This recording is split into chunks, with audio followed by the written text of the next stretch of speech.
go. If you're a dad, you're not afraid to work hard. Never give up. Never compromise. And the best dads always look for ways to get better. I'm looking for something to energize me. I'm looking for something to push me further. And I'm looking for something to go with these nachos. Dad Fuel, the energy drink designed just for dads. So I can finish the fight. So I can finish the race. So I can finish mowing the lawn. And later on, I might watch some golf. The fuel dads need to do the things dads do. Climb the highest peak. Go the furthest distance. Check the scores. Read the newspaper. Give amazing relationship advice. Why are you crying? You should really talk to your mother about that. Dad Fuel comes loaded with taurine, ginseng, and 100% of your daily recommended value of Hi Hungry, I'm Dad. I start every morning with the 4 Ds. Devos, donuts, Dad Fuel, down blanket. Breakfast of champions, baby. Now available in 4 bold flavors. Original orange, Grow Model raspberry, Growmaster mango, and I thought I told you to take out the garbage grape. You can't touch my passion. You can't touch my drive. And you definitely can't touch my thermostat. No way. So whether you're thirsty for victory Or just plain thirsty. No, seriously, it's empty. Can I get another one? Dad Fuel. Because I am fearless. Because I am unstoppable. Because the players on TV aren't gonna yell at themselves. Come on! Throw the ball! Happy Father's Day. All right. So I've got a few more fun pictures for Father's Day. This is just what fathers do. What makes a great father? Well, they teach their kids to do the chores. There you go. There you go. She's what, about 2? All right, so here's another. Great fathers teach their kids sports. You want your kids to learn gymnastics. Guys, this is just set up. Okay, that's not real. Okay, these are just pictures. All right, what else does a great father do? A great father teaches their kids to be great Olympic athletes, platform diving. You can never start too young. There you go. God, jump. All right, and what the great fathers will read their kids' books. 10 Apples on Top. Yes, you know that book? All right. What else do great fathers do? Great fathers, they take their kids for a stroll. There's mom taking the kids for the stroll, and there's the dads taking their kids for a stroll. That's funny. I don't hear any laughter. Come on. All right, so this is now one more thing that great fathers do, and that is that they teach their kids right and wrong, and they teach their kids to choose what's right. So that's really our theme today. We're going to look at the temptation of Jesus. Jesus was led into the wilderness to be tempted by Satan. He spent 40 days there fasting and praying, and I want you to know that one of the reasons for Jesus being tempted was so that he could relate to us, that he's been through every kind of temptation that we also face. And there's a favorite verse of mine in the book of Hebrews that talks about that, talks about how Jesus is our high priest. Now, in the Old Testament, a high priest was a mediator between God and the people. And that's what Jesus is. He's a mediator between God and us. And there's this verse, I'd like you to read it with me. It's from Hebrews chapter 4, verse 15. Let's read this together. For we do not have a high priest who is unable to sympathize with our weaknesses, but we have one who has been tempted in every way, just as we are, yet was without sin. That's Jesus. He was tempted in every way that we get tempted, but he was without any sin. He never fell. He never fell. And because of that, he can relate to us and he can help us when we're tempted. And so we're going to look at this story for the next 3 weeks. We're going to look at this scripture on how Jesus was tempted in 3 different ways. Today we'll just look at the first one, but I want to read the entire passage to you. This is from the book of Matthew, when Jesus is led into the wilderness by himself, and that the Satan came and tempted him. So listen up, and the yellow part's especially what we're going to focus on today as I read this very powerful story. Satan, remembers, the master tempter. He's the master. And so it's very cunning the way he tries to get Jesus to get tripped up. So this is from Matthew chapter 4, starting at verse 1. Just listen. Then Jesus was led by the Spirit into the wilderness to be tempted by the devil. after fasting 40 days and 40 nights, he was hungry. The tempter came to him and said, "If you are the Son of God, tell these stones to become bread." Jesus answered, "It is written, man shall not live on bread alone, but on every word that comes from the mouth of God." Then the devil took him to the holy city and had him stand on the highest point of the temple. "If you are the Son of God," he said, "throw yourself down, for it is written, he will command his angels concerning you, and they will lift you up in their hands, so that you will not strike your foot against a stone." Jesus answered him, "It is also written, do not put the Lord your God to the test." Again, the devil took him to a very high mountain and showed him all the kingdoms of the world and their splendor. "All this I will give you," he said, "if you will bow down and worship me." Jesus said to him, "Away from me, Satan, for it is written, worship the Lord your God and serve him only." Then the devil left him, and angels came and attended him. All right, so that's the passage, and we're going to look at the first one in some detail. Now, one of the reasons why I chose the topic of temptation is because I knew we're going to have all ages with us, that we're going to have the kids in the service. And so I thought, what relates to everybody? And temptation relates to everyone. At some point in your life, no matter how old you are, you're going to be tempted. Reminds me of a story, all right? There's a 3-year-old little boy, and his mother told him not to eat any of the cookies. Don't even touch the cookie jar. And this little boy waited till she was busy somewhere else in the house. He'd seen where she'd put the cookies in the kitchen on a high shelf. So she's gone, right? So he pushes the chair over to the counter, and he climbs up on the chair. Then he climbs up on the counter. He reaches up, he gets the cookie jar down. He puts it on the counter. He's still standing on the counter. He opens the lid. And he takes a cookie out. And just as he is about to put it in his mouth, his mom walks into the kitchen, catches him red-handed, and she says to him, "What do you think you're doing?" And the little boy goes, with a very innocent-looking face, he said, "Well, Mommy, I just climbed up here to smell the cookies, and one of them got stuck on my tooth." A little excuse there, right? But we all are facing temptations of various kinds, no matter how old you are. Tempted to cheat in school, or tempted to cheat on your taxes. And so Jesus can help us. Jesus defeated temptation, and he can help us get through it. He can help us withstand it. And so I want us to understand what he's going through and why this temptation is it's called the bread temptation, or it's called the pleasure temptation, or referred to as the weak point, the weak spot. So the passage says that Jesus was in the wilderness for 40 days fasting. Now he drank water, but he had no food for 40 days. And the passage makes it very clear he was hungry. Don't think that Jesus was just, I didn't get hungry.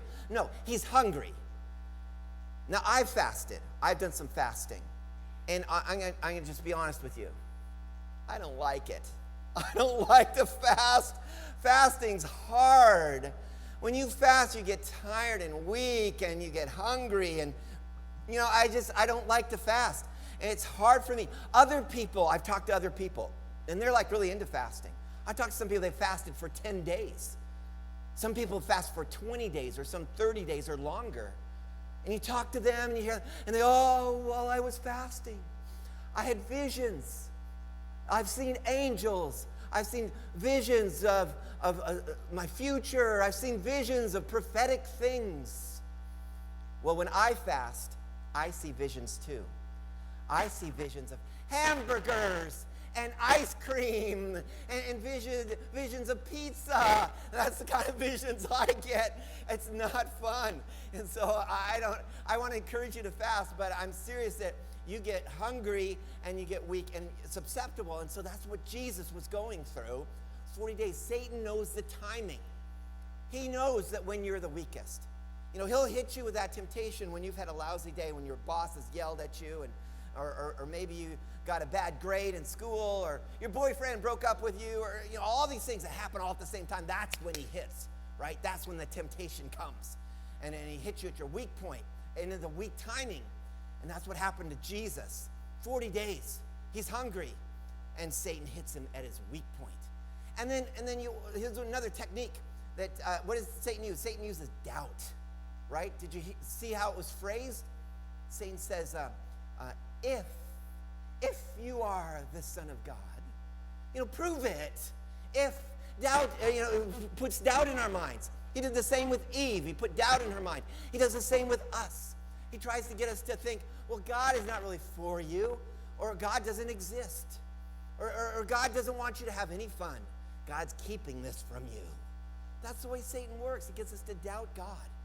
And I want you to understand something, that we cannot buy the lie. Don't go that. Don't believe his lies when he tries to get you to think that, oh, God doesn't love you. God doesn't care about you. No, God has the very best for you. And when God says no to something, it's for your benefit. It's for your benefit. Now, I was reading about the Greek. Now, the New Testament is written in Greek, Koine Greek. And the word devil in the Greek is diablos. And diablos is the noun, right? The noun. Now, the same word in the verb form is diabloum, right? Diabloum is in the verb form. And you know what that means? It means to split. Isn't that interesting? So devil in the verb form in Greek means to split. And that's what Satan is trying to do. He's trying to split us off from God.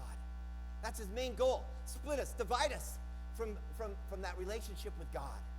And so the doubt is what he uses. Oh, God doesn't love you. He doesn't care about you. He's a mean God. He says, no, he doesn't want you to have any fun. But Satan's just trying to split us off from this right relationship with God.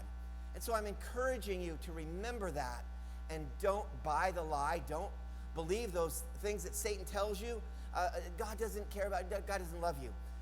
There's more, though. There's more. I want to get into the next point. Satan takes aim at our weak spots. All right? So this is different for everybody. And at this moment, for Jesus, the weak spot was the hunger, right? The weak spot. But everyone has a different weak spot. And I'll tell you just an example of that. For me, I do not have a weak spot for gambling.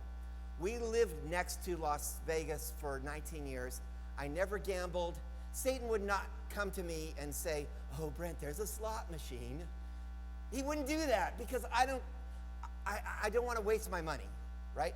I think gambling is a tax on the foolish. That's what it is. If you don't understand gambling, you're going to lose. Most of the time, those casinos are going to rip you off. And so that would not be a temptation. But there's other things that Satan uses. He knows your weak spot. Like if I was Jesus and I was in the wilderness and I was hungry and Satan came to me, he would say this to me. He'd say, and if I had the power to do this, he'd say, Brent, turn those little stones into chicken nuggets with barbecue sauce. Oh, I would go, that's a good idea. Wow, that's a great idea. Yeah, oh, that tastes good. So it's like we all know our weaknesses. And so this is what I want to emphasize. Satan wants to split us off from God, right? And so we need to give our lives, we need to surrender ourselves and our wills completely to him. That's the difference. I think when Jesus heard this temptation, he didn't even have to think about it. He didn't debate, well, should I turn the stones into bread or not? I am pretty hungry. No, Jesus didn't even have to think about it. Because he knew right away his relationship with God was more important than a temporary food or temporary pleasure. That was way more important, to have that right relationship with God. And that's what we need. We need to put that in our minds. I am surrendered to God. That I completely, and then he changes what's on your inside. He changes your desires. Let me give you an illustration. Years ago, there was the Rodney King riots in Southern California. I don't know if you remember that time, but it's very similar to the riots that are going on today. And a lot of people broke into stores and were stealing things. And they knew they could get away with it because there's so many of them doing it at the same time. And at that time, I was a noon supervisor in a junior high school, and for a half an hour, I had to watch over a class of about 30 7th graders. And normally, they were just supposed to read during that time, but this one day, after everyone had seen the news, I thought we could have a good discussion. And so they'd seen how all these people, because of the riots, all colors, all races, were breaking into stores and taking whatever they wanted. And so I asked the class, if you could walk into a store, it's already been broken into, all these people are there, you knew you would never get caught, you could take anything you wanted, would you do it? I asked them by show of hands. 30 kids, half of those 7th graders said they would steal from us. They would go in, they'd plunder a store if they knew they couldn't get caught. And I was in shock because I'd grown up in a Christian family, and I thought, no, you wouldn't do that. It's wrong. It's wrong. And I thought, is this half of our country? Does this represent half of our nation? If they weren't caught, that they would go in and steal whatever they could from a store. It's shocking. I wonder. And here's where it ties into the scripture. What's the difference between the half that said, no, I wouldn't do it, and the half that said, I would? I asked them, explain your reasoning. And they had all kinds. Those that would go in and steal, they had excuses. They said, well, come on, the insurance is going to pay for it. These are 7th graders, they're kind of smart. The insurance is going to pay for it anyways, right? So the store's not going to be out anything. So what does it matter if I go in and steal some stuff?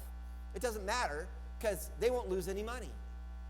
Another kid said, well, look, if I don't steal that TV, then someone else will. So someone else is going to do it anyway, so why shouldn't I get it instead of them? There was all kinds of reasonings, right? And I'm just thinking, what's the difference? It's the difference in the heart. That even if you never got caught, you wouldn't do it. You wouldn't do it because it's not right. And that God can put those values inside of you when you totally, really surrender. If you're a real Christian, you won't do it even if you'll never get caught. Just a couple weeks ago, they were going into Target, weren't they? And people were stealing right and left from all the things in Target. And there was a helicopter filming from up above. And there's this one lady, it's a very heavy lady, and she goes into Target, and all she can carry out is 3 pillows and a lamp, right? So that's all she can carry, right? So she will go with 3 pillows and a lamp. And she's thinking, I will never get caught, right? Everyone else is doing it. I'm going to get away with this. Not knowing that up above is a helicopter filming her it goes national. So national news is showing this lady and what she's doing. And I thought, that's how God is. We think we're not going to get caught. But there's someone up above us that sees all. He sees what you're doing. And even if you don't get caught by other people, God sees it. And the Bible says, what you reap, you will sow. And if you are stealing things, it's going to come back to you. God knows what you've done, even if no one else does. And so keep that in mind. We don't want to split our relationship with God. We want to have a right relationship with Him. Even if we can get away with it, we pray, God, change me on the inside and take away those weak spots so that I can be like Jesus and not even have to think about it. Absolutely not. Man shall not live by bread alone, but on every word that comes out of the mouth of God. And I want that right relationship with God. So here's the third point. Oh, yes, I wanted to show a few of these temptations. All right, how many of you would turn that faucet on and give that cat a real drink? No, that'd be mean. All right, how about this? Who would do that to the poor dog? Oh, I must resist. All right, here's another one. The cat, here's all these steaks. Wherever you are, whatever you are, there is always some temptation. So those are just a few ones. Here's the third point. We need bread, but we need more than bread. We need God. We need God. And here's the thing I want to say about this is that the Bible's realistic. We do need bread, right? We need food. So there are things we need, and God knows we need those things. But even more important is our relationship with God. That's even more important. I want to close with a story that's a true story that illustrates this. Now, I saw this in the book Chicken Soup for the Soul. It's a series of books. And I read this story some years ago, and I think it's a great one. This is written by Jason Barraco. And Jason grew up in Spain. And when he was growing up, when he was 16 years old, he got his driver's license. But they only had one car, and it was a very rare opportunity when he got to drive it. And so his dad came to him one day. This is Father's Day. This is a great Father's Day story. So his dad came to him and said, hey, I'm taking the car into the shop in Melhidas. And that's 18 miles away. And you can come with me. You can drive the car there, and you can drive the car back. Now, I have some other errands I want to do in Melhidas. So you drop me off at that other place, so I'll do my errands. Take the car to the shop, and then when the car is ready, bring it back and pick me up. So that was the plan. And he was excited to drive the car. So he drove the car, the 18 miles, to that town, Melhidas, and dropped his dad off at the place where he's going to do the shopping, do his errands. And then he drove the car over to the garage, where it was going to get some minor repairs done. And he had about 2 hours. It was going to take him about 2 hours. And he was supposed to pick up his dad at 4 o'clock. And so he said, what am I going to do? I have 2 hours. And he realized nearby was a theater. Oh, a movie theater. So he said, oh, yeah, this will be fun. I'll just see a few movies. I guess the movies were shorter in those days. I'll see a couple movies, and it'll be fine. And then I'll pick the car up and get my dad at 4 o'clock. So he went into the movie theater, and what happened? He lost track of time, right? He lost track of time. He's watching one movie after another, and then he finally realized it's 6 o'clock. It's 6 o'clock, and he's had his dad waiting for 2 hours, right? So he's like all panicked. So he goes and he gets the car, and while he's driving to get his dad, he's trying to think, oh, my dad's going to be so mad. My dad will not let me drive the car again if he finds out what's happened. So I know I'll make up a story, and I'll tell him that the mechanic took a lot longer than expected, and so that's why I'm late. And so when he gets there and he's about to pick it, he gets out of the car. He says, oh, Dad, I'm so sorry I'm late, and I know it's 6 o'clock, but the mechanics took extra long. It took them a long time, and they only got ready now, and so here I am. And his dad said, son, why do you think you have to lie to me? And the son responded and said, oh, no, Dad, that's the truth. I swear to you, that is the truth, that they took a long time, and I then just now picked up the car, and then I drove right here. And the father said, when you didn't show up at 4 o'clock, I phoned the repair shop, and they told me that the car was ready, but that you had not come to pick it up. And then he looked at his son and he says, I'm not angry with you. I'm very disappointed with myself that I have raised a son that would lie to his own father. I'm going to walk back.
forgive me of all my sins. I believe that you died for me on the cross and rose from the dead.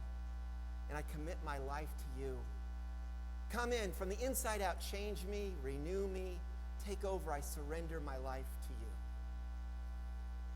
If you pray that prayer, you're just beginning a great, exciting new walk with God.